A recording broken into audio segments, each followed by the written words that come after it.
Nós iríamos voltar à carta de João, a primeira carta. Então vamos juntos lá para a glória de Deus, porque a palavra dessa noite está baseada justamente naquela abertura que nós fizemos antes do louvor. 1 João, capítulo 4 e o versículo de número 8. Aleluia, Jesus. A palavra da noite inicia-se com a primeira carta do apóstolo João, capítulo 4 e o versículo de número 8. Amém? Deus abençoe, irmão, pela água. 1 João 4,8 diz assim: aquele que não ama, não conhece a Deus, porque Deus é amor. Glórias a Deus.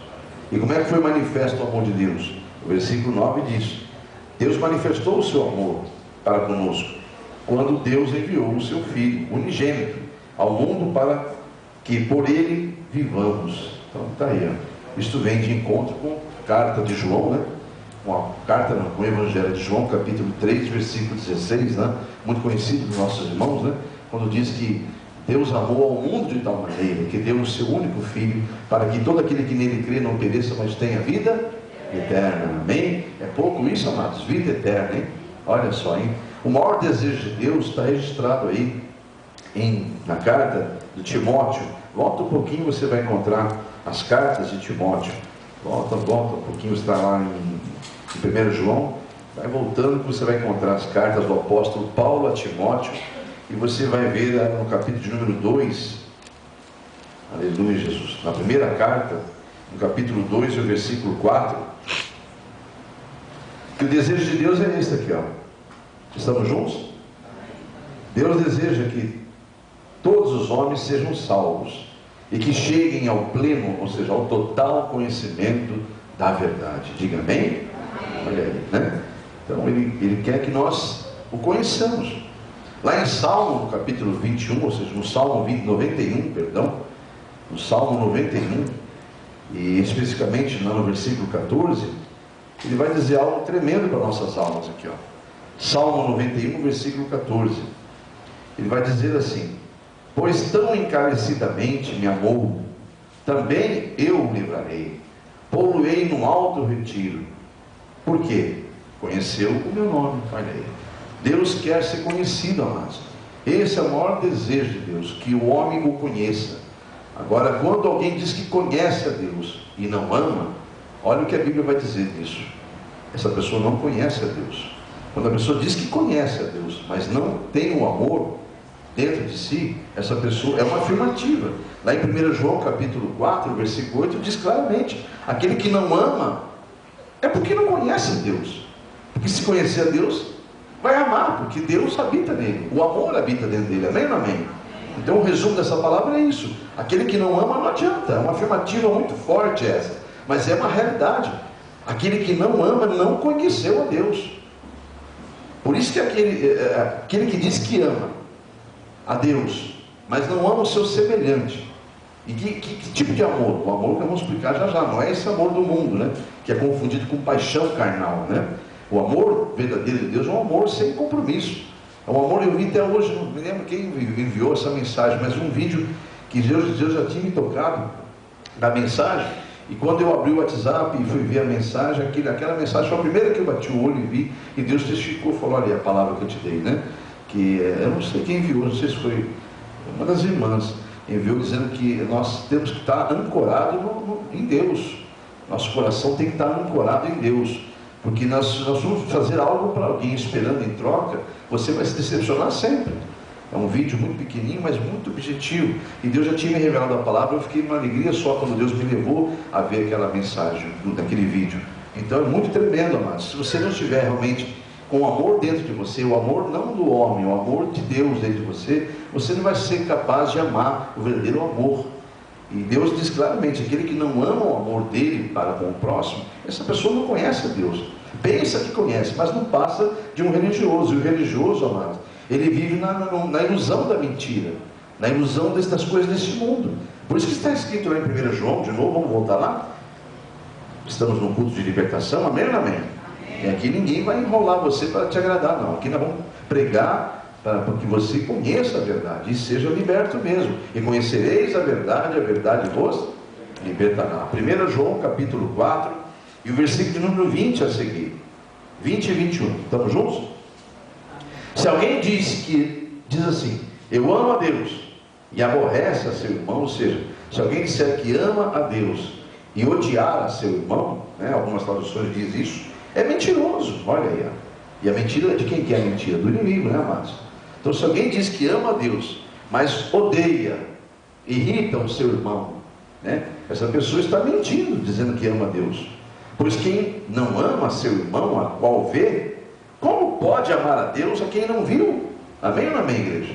Não é o pastor fazendo essa pergunta, é o Espírito Santo através do apóstolo João, na sua primeira carta, lá no finalzinho da Bíblia, capítulo 4, e o versículo 20, dizendo, em outra tradução, se alguém disser ama a Deus e odiar a seu irmão, é mentiroso, pois aquele que não ama seu irmão, a quem vê, como pode amar a Deus que não vê?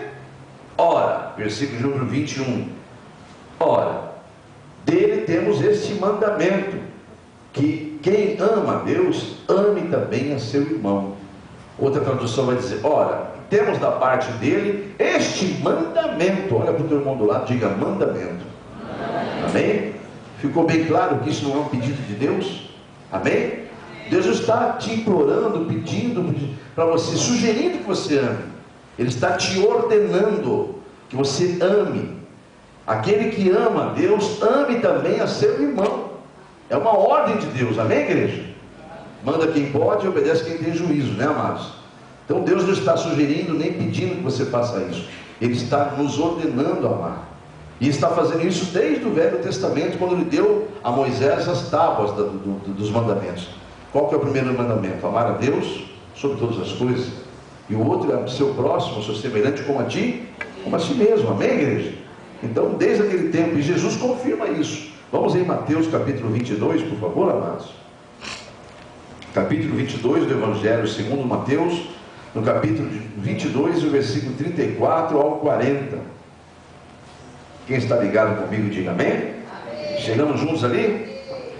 Olha os fariseus aqui, ó. Fariseus, para quem não sabe, é uma ramificação dos judeus lá, né?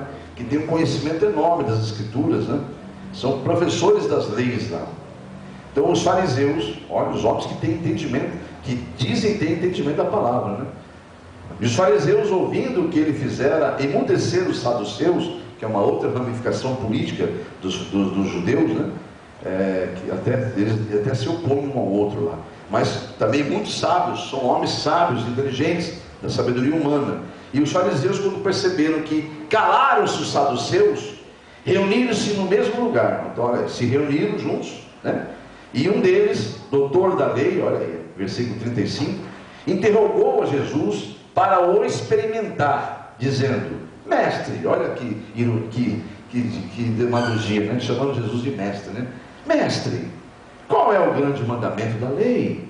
E Jesus então disse, no versículo 37, amarás o Senhor teu Deus de todo o teu coração, e de toda a tua alma, e de todo o teu pensamento. Este é o primeiro grande mandamento. E o segundo é semelhante a este, amarás a teu próximo como a ti mesmo. Desses dois mandamentos depende toda a lei e os profetas. Olha aí, que coisa, né? Então Jesus resume toda a lei em dois mandamentos. Ele fala dos dois grandes mandamentos, que é amar a Deus sobre todas as coisas e a teu próximo como a ti mesmo. Então ele é semelhante ao primeiro mandamento. E por que Deus então nos ordena, nos manda fazer isso? Qual que é o objetivo de Deus ser tão assim severo a ponto de nos ordenar? Ele não está pedindo um favor, como eu insisto dizendo aqui, ó, você não está fazendo favor nenhum para Deus amar o seu semelhante. Você está cumprindo uma ordem dele. Você diz que ele é teu Senhor? Quem chama de Deus de Senhor aqui, ergue as mãos? Você sabe o que significa a palavra Senhor na Bíblia, não? Dono, proprietário. Olha só. E você diz que ele é teu Senhor, você está dizendo que ele é teu proprietário. Então, levando isso em consideração, você deve servir ao seu Senhor. E o seu Senhor te deu uma ordem, que você ame a Ele acima de todas as coisas, e a teu semelhante, a teu próximo, como você ama a si mesmo. Entenda uma coisa, amados, por que será que Ele nos deu essa ordem? Será que é porque Ele tem o prazer de dar ordens? Não, porque Ele quer que nós não fiquemos mais debaixo do jugo de Satanás, que o tempo todo nos acusa diante de Deus, para ter direito à nossa alma na eternidade. Esse é o objetivo de Deus. porque Ele sabe a nossa deficiência de entender o mundo espiritual. Nós estamos envolvidos a um manto carnal que é limitado a sentimentos humanos, de palpar, de ouvir, de enxergar, mas é limitado ao mundo físico. Então Deus quer, através do Espírito Santo, nos dar discernimento do mundo espiritual. E nós não podemos ver o mundo espiritual, mas ele é real. Aliás, é mais real do que esse, porque esse céu que você vê e essa terra que você vive vai passar, mas as palavras de Deus jamais vão de passar. O nome do Senhor é eterno. Amém, igreja? Então é muito importante entendermos isso. E por que Ele então nos ordena isso? Para que nós não fiquemos mais debaixo da acusação, do jugo de Satanás, do inimigo das nossas almas, porque ele faz isso o tempo todo, é dia e noite. Se no mundo espiritual existisse isso, né? Mas para que nós compreendamos que ele fica o tempo todo, ele fica o tempo todo reivindicando a nossa alma a Deus, porque ele ganhou esse direito lá no Éden com o primeiro casal. Então ele te julga no direito de ter você debaixo do jugo dele. E o que Deus está fazendo é nos tirar dessa escuridão, dessas trevas, dessa falta de discernimento. E para isso Ele precisa que nós obedeçamos a sua palavra. Então não é nenhum favor para Deus, você está fazendo um favor para você mesmo, quando você se esforça para amar aquele que te odeia, quando você perdoa aquele que te ofendeu. Amém, igreja? Então, igreja, é por isso que está escrito em 1 João, vamos de novo lá no finalzinho da Bíblia, na primeira carta de novo de João, mas agora no capítulo 3. Veja o capítulo número 3, versículo 14 e 15. 1 João 3, 14 e 15. Nós sabemos que passamos da morte para a vida. Você tem essa fé, não? Porque Jesus disse, né? Aquele que crê em mim, mesmo que morra, viverá, né? Então, aquele que crê em Jesus Cristo, porque creu em Jesus, ele morreu a nossa morte naquela cruz. Ele é Deus, amados. Ele só se fez carne porque para cumprir a justiça dele mesmo, que a justiça dele era que já que o pecado entrou por um homem, tinha que sair de um homem, mas ele sabia, como sabe, que jamais apareceria alguém na terra, debaixo que está debaixo, a carne debaixo do jugo de Satanás, capaz de não pecar. Somente um podia fazer isso, e esse um se prontificou a se humilhar, descer à terra, nascer através da mulher, ganhar um corpo físico limitado, carente das coisas que nós temos. Tanto é que Jesus tinha fome, tinha sono, tinha cansaço, né? Então ele era ser humano ali, um Deus em forma de servo. Ele se humilhou a este ponto para que a justiça dele se cumprisse em nós. A justiça dele, já que o pecado entrou por um homem, tinha que sair por um homem. É por isso que ele se fez carne e habitou em nosso meio. Amém, igreja? Então, voltando aqui, capítulo 3, versículo número 14. Então nós sabemos pela fé que nós passamos da morte para a vida por causa de Jesus. Amém ou não amém?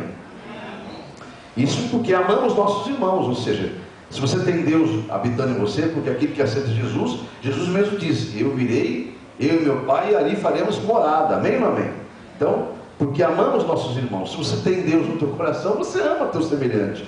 Então a palavra, resumindo, é isso. Nós sabemos que passamos da morte para a vida, porque amamos os irmãos. Quem não ama seu irmão, permanece na morte. Olha aí, ó. Porque todos nós nascemos já mortos no mundo espiritual. O homem que passar essa vida sem aceitar Jesus, o seu destino já está sacramentado, porque não crê no unigênito do Pai.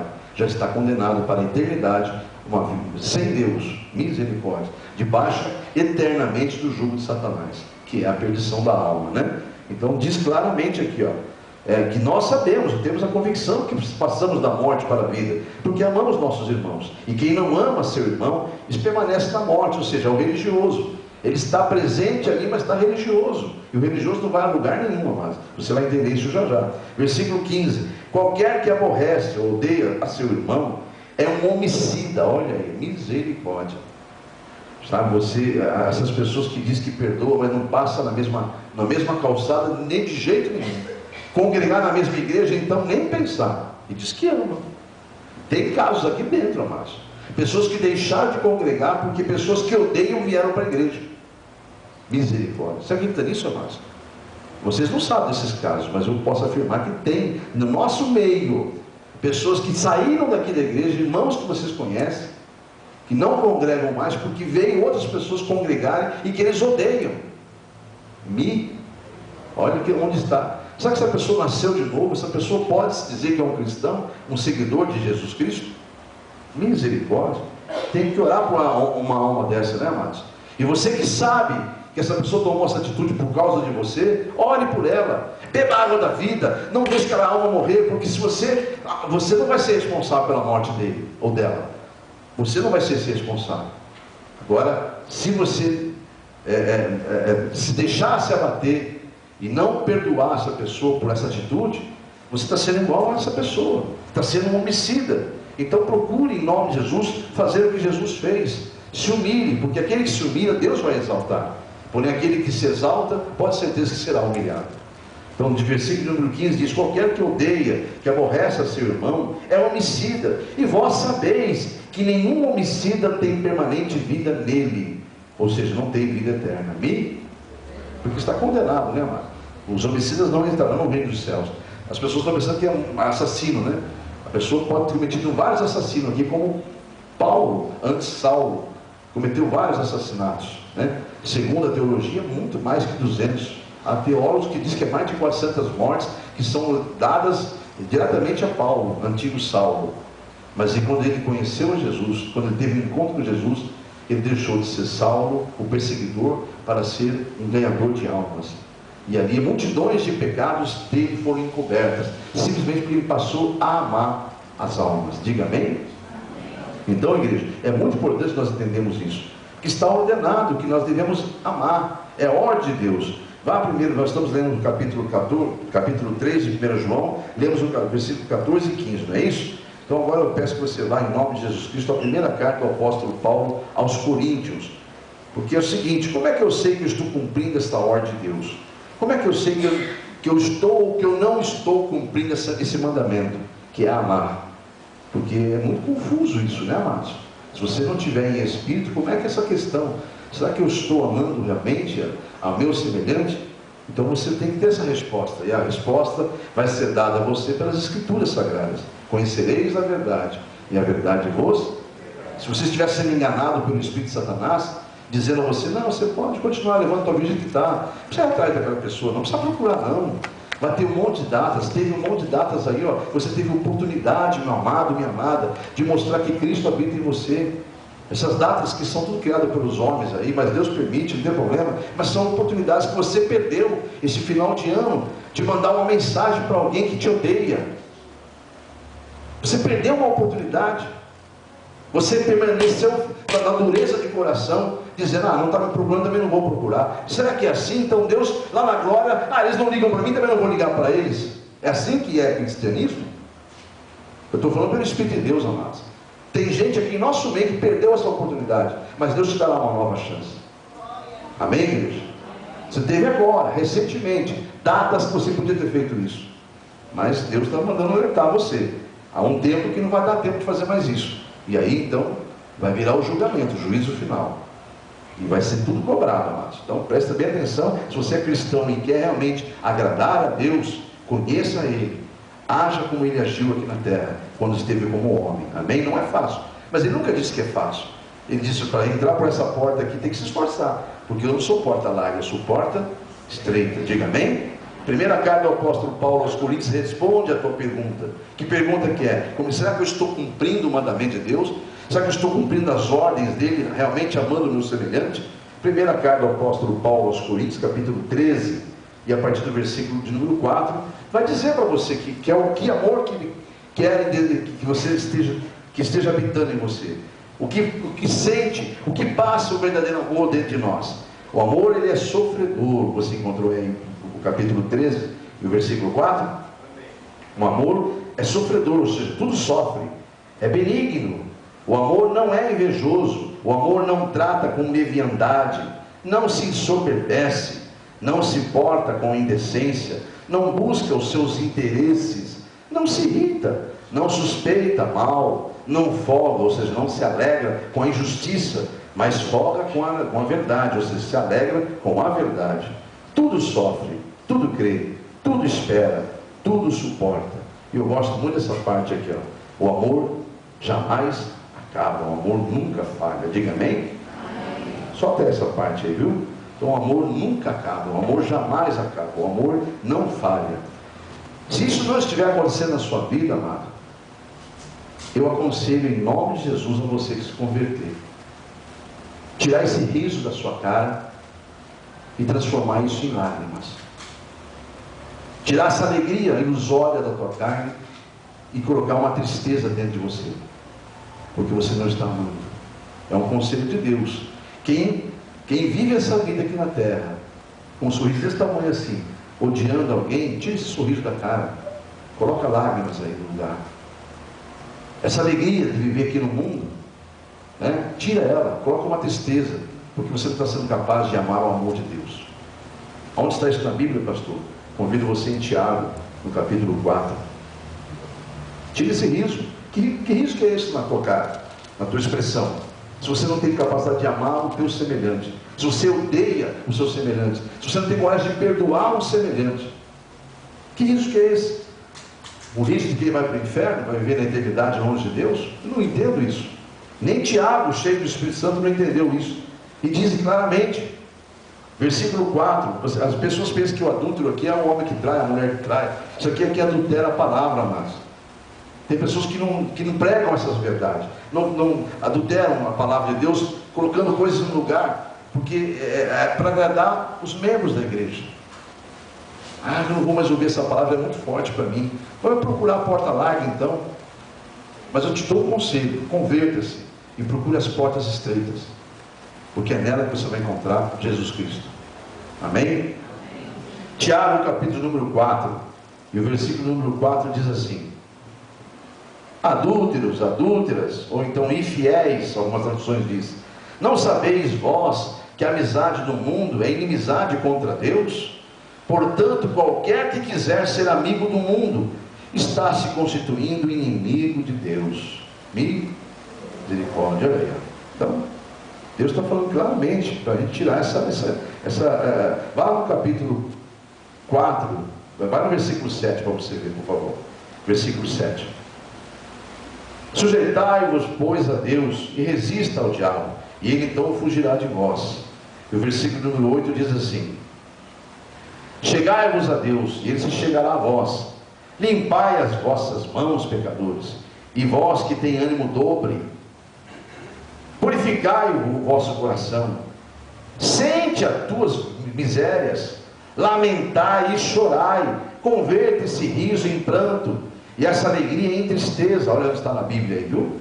E o versículo número 10: humilha-te perante o teu Senhor, e ele então te exaltará. Versículo 11: irmãos, não faleis mal uns dos outros. Quem fala mal de um irmão e julga a este, está falando mal da lei e julgando a lei. Se tu julgas a lei, já não és mais observador da lei, mas sim passou a ser juiz, sendo que há um só legislador e um só juiz, que pode salvar ou destruir. Tu, porém, quem pensas que é para julgar a outro? Diga amém? Olha aí, amados. Raramente os religiosos, amados, conseguem perceber a sua nudez espiritual. Isso é raro. Pode ser dizer que há muitos que estão nas igrejas que vão ouvir uma mensagem dessa através da internet, vai entrar por aqui, vai sair por ali, vai sair dessa mensagem e vai continuar agindo da mesma maneira. Por que será que fazem isso? Segunda carta do apóstolo Paulo aos Coríntios responde isso. Segunda carta do apóstolo Paulo aos Coríntios, no capítulo número 4. Aleluia, Jesus. 2 Coríntios, capítulo 4, e o versículo 3 e 4. Olha o que o apóstolo Paulo diz nessa carta. Segunda carta, Coríntios, capítulo 4, versículo 3 e 4. Mas se ainda o nosso evangelho está encoberto, está para os que se perdem. É para eles que está encoberto. Nos quais, ou seja, os que se perdem são os incrédulos, né? Nos quais o Deus desse século, com letra minúscula, né? Esse Deus não é o Deus verdadeiro, é aquele que quer ser Deus, né? Nos quais o Deus desse século, os Deus desse mundo, cegou os entendimentos dos incrédulos, para que não lhes resplandeça a luz do Evangelho da glória de Cristo, que é a imagem de Deus. Olha aí. Então eles veem mas não enxergam, escutam, mas não ouvem, né? Igreja, é por isso que a Bíblia diz claramente que Deus sabe que o homem não está assim porque quer. O homem está assim por causa daquele que o levou a ser assim. Mas foi para isso que Jesus veio. Segundo o Evangelho de Lucas, capítulo 4, quando Jesus pela primeira vez prega publicamente numa sinagoga, ele diz claramente, a partir do versículo 18: o Espírito do Senhor está sobre mim, pois me ungiu, me separou para evangelizar os pobres de espírito, né, amados? Enviou-me para curar os quebrantados de coração, e apregoar a liberdade aos cativos, e dar vista aos cegos, e para pôr em liberdade os que estão oprimidos, para que anuncie o ano aceitável do Senhor. Diga glórias a Deus. Olha aí. Então, Jesus veio para essa finalidade, para tirar essa cegueira do mundo. Mas o mundo ainda vai continuar. Quando se torna muito amigo do mundo, as pessoas, elas acabam estando num lugar apenas como religiosos. E o religioso não vai a lugar nenhum. E, na verdade, ele fica o tempo todo tentando ver se Deus existe. O objetivo do religioso é testar lugares. Eu vou testar aqui, vou testar ali, vou testar lá. Sendo que Deus está onde está a sua palavra, amados. Deus está onde está a sua palavra. Ele é a palavra. Então, amados, eu vou convidar você em Mateus capítulo 13, porque ali tem um exemplo tremendo. Quando Jesus fala, ele explica por que ele fala por parábolas. Veja em Mateus capítulo 13. Os que não entendem a mensagem, é por isso, porque estão cegos, não estão conseguindo ver. Vão ouvir uma mensagem dessa, mas não vão entender. Veja o que Deus diz aqui em Mateus capítulo 13. Aleluia, Jesus. E o versículo de número 13 também, a seguir: por isso lhes falo por parábolas. Ou seja, Jesus costumava pregar por parábolas, por comparações. Por que ele fazia isso? Porque para que os outros realmente não perder tempo com aqueles que não entendiam, né? Porque aqueles que eram do Senhor, o próprio Espírito, assim como está fazendo hoje aí, ó, ele está testificando no teu coração, está dando discernimento. Mas vai haver pessoas que estão entrando aqui e estão saindo ali. Não está entendendo, vai sair sem entender. E misericórdia por isso. Porque, olha o que ele fala aqui no versículo 13: por isso que eu lhes falo por parábola, porque eles vendo não veem, e ouvindo não ouvem, não compreendem. Neles se cumpre a profecia de Isaías, quando esse diz: ouvindo ouvireis, mas não compreendereis, e vendo vereis, mas não percebereis. Então ele fala no versículo número 15, encontramos aí? Porque o coração deste povo está endurecido, e ouviu de mau grado com os seus ouvidos, e fechou os olhos, para que não vejam com os olhos, e ouçam com os ouvidos, e compreendam com o coração, e se convertam, e eu os cure. Bem-aventurados são os vossos olhos, porque hoje veem, e os vossos ouvidos, porque ouvem. Pois na verdade vos digo que muitos profetas e justos desejaram ver o que vós vedes, e não viram, ouviram o que vós estão ouvindo, e não ouviram. Amém, igreja? Então Jesus está dizendo claramente, ele está dando a confirmação, que é justamente por causa do inimigo que cegou o entendimento desses incrédulos, que eles ficam o tempo todo testando a Deus. Há uma situação aqui que eu posso dar um exemplo claramente, está no Evangelho de Lucas, no capítulo 7. Vamos lá, por favor, amados. Essa passagem que vai deixar muito mais... vamos ler um bocadinho, mas é tão bom ler a palavra, né, amados? Amém? Lucas capítulo 7, versículo 36. Daquela pecadora, amados, que ungiu os pés do Senhor, né? Ela ungiu os pés e secou os pés do Senhor Jesus. Olha que coisa tremenda. Vamos ler juntos do versículo 36 a seguir. Estamos juntos aí? Capítulo 7 do Evangelho de Lucas. E rogou-lhe um dos fariseus para que entrasse com ele em sua casa e comesse na casa daquele fariseu. Então assentou-se à mesa. Ou seja, um fariseu implorou para Jesus ir em sua casa e ali comer com eles, né? Era uma honra receber um profeta em sua casa, e eles achavam que Jesus era um profeta, né? Versículo 37.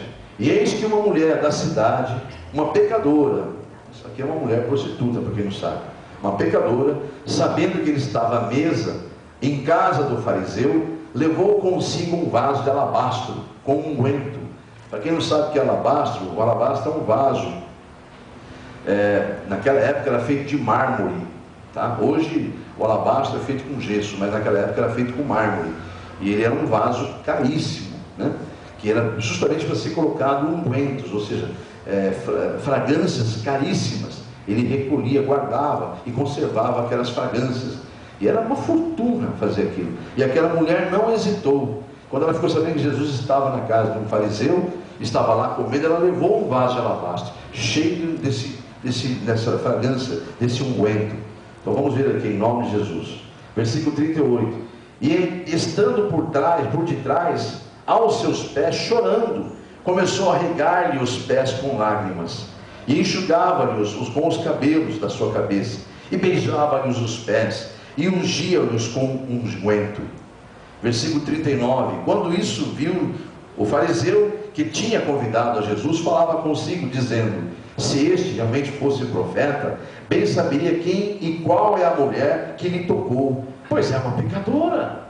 Então ele pensou e falou baixinho ali, isso aí, ó, se realmente esse homem é profeta, ele deveria saber quem é essa mulher que está tocando nele, né? Olha o que Jesus, sabendo o que ele pensava, disse-lhe, versículo 40, e Simão, é o nome do dono da casa: Simão, uma coisa tenho a dizer-te. E ele então disse: dize a mestre, ou seja, fale. Aí Jesus começa a falar: um certo credor tinha 2 devedores, um lhe devia 500 dinheiros, e o outro 50. E não tendo eles com que pagar, perdoou-lhes a ambos. Dize, pois, a mim, qual deles amarás mais? Qual deles que amará mais aquele senhor, né, que perdoou? E Simão imediatamente responde: tenho para mim que é aquele que a quem mais perdoou. Então Jesus disse: julgaste bem. E voltando-se para a mulher, disse a Simão: vês tu esta mulher? Apontando a mulher, disse: tu está vendo essa mulher aqui, Simão? Entrei em tua casa e não me destes água para os pés, mas esta regou-me os pés com as suas lágrimas e os enxugou com os seus próprios cabelos. Não me deste um beijo, um ósculo, mas esta, desde que entrou aqui, não para de me beijar os pés. Versículo 46. Não me ungiste a cabeça com óleo, mas esta ungiu-me os pés com unguento. Por isso te digo que os seus muitos pecados lhe são perdoados, porque muito amou. Olha só, porque muito amou. Percebeu, amados? Era uma pecadora, mas pelo fato de ela muito amar aqui, ó, né? Você que ama a Deus, você diz que conhece a Deus, deve amar, porque Ele ordenou que você amasse. E essa aqui, ela está dando o primeiro exemplo de amor a Deus, amando o Filho de Deus. Porque muito amou, então lhe são perdoados os pecados. Mas aquele a quem pouco é perdoado, é porque pouco ama. Misericórdia. E disse a ela: os teus pecados te são perdoados. E os que estavam à mesa começaram a dizer entre si: quem é este que até perdoa os pecados? E ele volta-se à mulher e diz: mulher, a tua fé te salvou, vai-te em paz. Diga glórias a Deus. Finalizando, amados, essa mensagem: quem realmente ama a Deus se arrepende dos pecados e passa a amar como Deus ama. Mas o religioso raramente entende a lei do amor. Ele vai continuar agindo da forma que está, e ainda até dizendo para que Deus ouça: Senhor, o Senhor conhece o meu coração, o Senhor sabe que eu não estou preparado para isso. Essa é a maior desculpa que se dá, é a desculpa mais esfarrapada que um crente pode dar para Deus. O Senhor conhece o meu coração, o Senhor sabe que eu não estou preparado para isso. Concorda que essa desculpa é bem comum no meio dos crentes? Pois eu te digo, Deus, quando te chamou, já te preparou para tudo, te capacitou para todas as coisas. Diga amém? Não deixa mais o inimigo te enganar, não. Você daqui para frente toma posse da revelação da lei do amor verdadeiro, e você aprenda a suportar tudo por amor a Deus. Faz como aquele vídeo que eu recebi. Quem tem um WhatsApp, veja lá no grupo da igreja, um vídeo passado hoje de manhã. Começa com uma foto de um desenho nos pés, assim, na chuva, sei lá. Eu não me lembro quem foi, mas seja lá quem foi pelo Espírito Santo que mandou. Que você deve estar ancorado no amor de Deus. o sentimento que você tem, não é para com os outros. Se perseguirem você, se fizerem mal a você, perdoa, amados. Perdoa, porque você está lutando contra a carne se não perdoar. Aquela carne precisa de Deus. Aquela alma está numa carne pecadora, como você também está. Você está vendo o pecado dele ou dela, mas não está vendo o seu. Então libere o perdão. Vai te fazer um bem tão grande você perdoar. É a você que vai fazer bem. E o teu nome vai continuar escrito no livro da vida como filho de Deus, ou como filha de Deus. Amém, igreja? Por isso que essa noite o Espírito Santo manda dizer claramente: aquele que diz que conhece a Deus, mas não ama, está mentindo, não conheceu Deus ainda. Pois aquele que conhece a Deus, ele ama de verdade, ele perdoa, porque ele vai fazer isso para agradar a Deus, ele vai fazer isso para agradar ao Senhor. Ele vive em função disso, de agradar ao seu Senhor.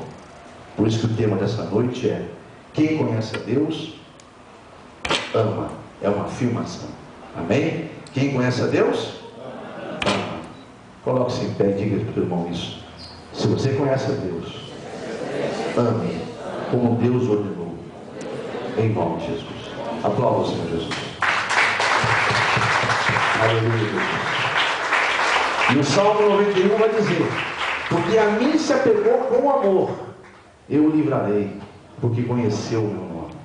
E o maior desejo de Deus é que nós sejamos conhecedores de Deus. Conheçamos a Ele através do Filho, porque o Filho dele veio a esse mundo para o propósito que nós acabamos de ler aqui agora, para pôr em liberdade os cativos, dar visão aos cegos. Amém, igreja? Glórias ao Pai, ao Filho e ao Espírito Santo. Senhor Deus e Pai, coloca a tua mão no coração, igreja. Abra as portas do teu coração. O amor está batendo aí, ó. Ele diz: estou às portas e bato. O amor está batendo aí, ó. Aquele que abrir a porta, eu entrarei e cearei com ele, e ali eu e meu Pai faremos morada. Aleluia. Oh, igreja minha, se tu conhecesses o amor de Deus, abra a porta do teu coração. Abra mesmo essa noite. Fale com Deus: Senhor, eu não aceito mais ter um coração endurecido, eu não aceito ter esse coração humano. Troca o meu coração pelo coração do Senhor Jesus. Ensina-me a amar com o teu amor, em nome de Jesus. Senhor Deus e Pai, liberta as almas que ainda estão aprisionadas ao engano e à mentira da religiosidade. Tira todo sentimento religioso, porque o religioso não irá a lugar nenhum, Senhor. Mas os teus filhos, estes sim, permanecerão na tua casa, permanecerão na tua presença. Eu peço que a tua unção venha sobre todos e destrua todo e qualquer jugo do inimigo. E ao sairmos desta porta aqui para fora, Senhor, não sejamos apenas ouvintes da tua palavra, mas praticantes dela. Isso é para a tua glória que eu peço a todos os meus irmãos que oram comigo nesta noite e que ouviram a tua palavra. Só o teu Espírito, meu Deus, pode dar discernimento a todos eles desta mensagem, para que não saiam e cumpram a vontade do inimigo, mas sim a vontade do teu Espírito, que é santo. Eu quero falar com os irmãos que estão aqui na internet. Em primeiro lugar, eu agradeço a Deus por ter tido você como um ouvinte da mensagem, assistindo essa pregação de hoje. E se você sentiu no coração a vontade de fazer uma campanha dessa, e até lamentou porque não está presente, e foi tocado fortemente que essa campanha é a solução, em nome de Jesus, que Deus te mostrou para aquela causa que você tem sofrido a seu respeito, ou a respeito de alguém. Quem disse que você não pode fazer? Você pode fazer essa campanha, porque ela não é da igreja, a mão de Deus, ela é uma campanha do Senhor, dada a este ministério, e que por misericórdia nos deu também essa direção de ter a produção das pregações, para que essa mensagem seja levada ao resto do mundo. Então, se você quer começar uma campanha dessa, é uma campanha bem objetiva, você não tem essa folha nas mãos, mas você pode entrar em contato comigo no e-mail que passa agora no vídeo. Esse e-mail é meu pessoal, eu vou abrir, vou estar falando com você, te orientando a respeito da campanha e enviando, anexando no documento,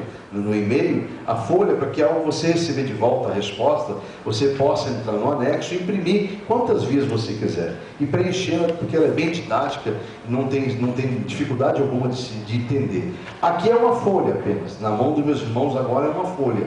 Quando eles orarem agora, e você também, porventura, já entrou em contato, já recebeu a folha, já imprimiu, até já preencheu, agora na oração vai se tornar um documento espiritual. Este é o grande mistério, Quando você ora, há poder na tua oração. Então, começa essa campanha pela fé e Deus vai honrar a sua fé, assim como honrará os meus irmãos aqui presentes no nome de Jesus.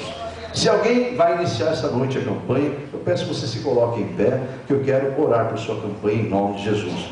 Aqueles que não vão iniciar a campanha, não deixe de trabalhar para Jesus. Interceda, mesmo que vocês não estejam vendo quem está em pé, interceda, feche seus olhos e interceda ali, porque tem gente em pé que precisa da tua oração, da tua intercessão. Assim como também na internet deve ter alguém que pegou essa folha, pegou essa campanha e vai iniciar hoje um propósito em nome de Jesus. Então fique em espírito e vamos falar com Deus então a respeito da tua campanha. Enquanto o pastor fala no microfone, você vai falar com Deus. Há uma audiência aberta sua para com Deus. Deus abre um momento de intimidade para que você entre na presença dele em oração e apresente a sua petição desta campanha. Então fale com Deus, porque você começa essa campanha em nome de Jesus.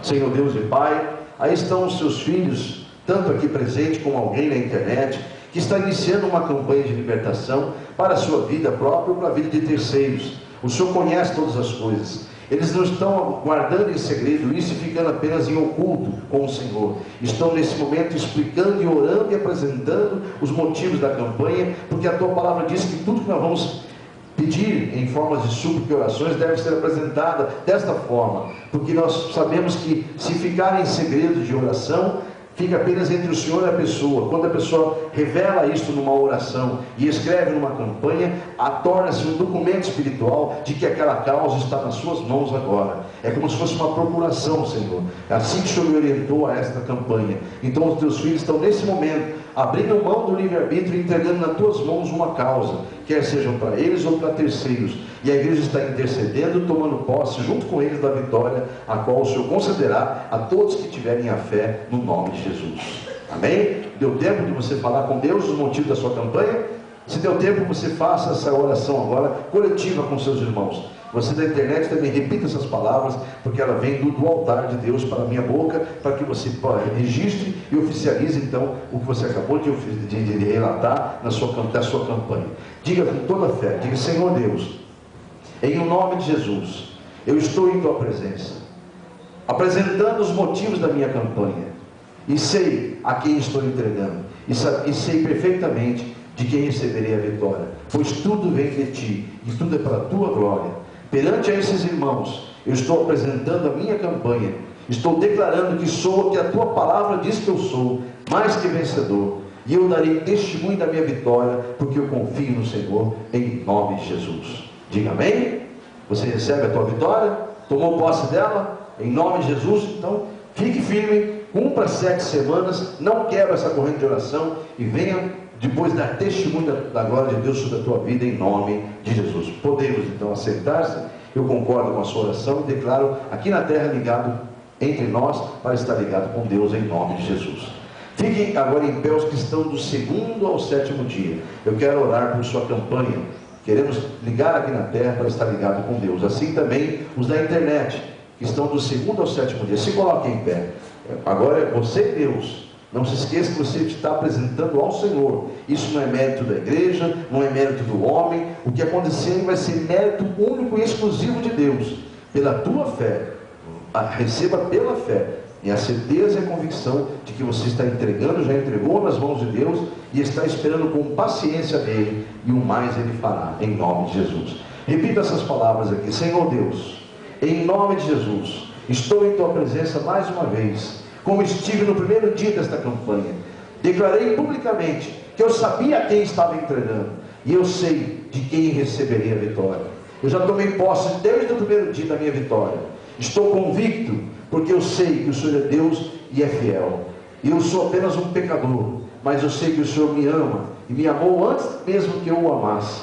E darei testemunho da minha vitória, a qual já profetizei desde o primeiro dia, e tomei posse em nome de Jesus. Quem serão envergonhados, quem serão confundidos, são todos aqueles que se levantam contra esta campanha, porque não estão lutando comigo mais. Esta peleja está o Senhor está nela, e eu sei que a vitória vem de ti, em nome de Jesus. Amém, igreja? Você dará testemunho da glória de Deus sobre a tua vida? Então tome posse dela. Eu uno a minha fé com a sua e declaro a glória de Deus sobre a tua campanha. Cada um de vocês, nesse momento, recebe uma unção dobrada, de fortalecimento, de fé, para que possam estar firmes até o propósito de Deus ser cumprido na tua vida, nesta causa. E eu verei você dando testemunho em nome de Jesus. Assim você na internet também, receba a tua vitória em nome de Jesus. Você que crê, diga glórias a Deus, diga amém e aplauda ao Senhor. Glórias ao Pai.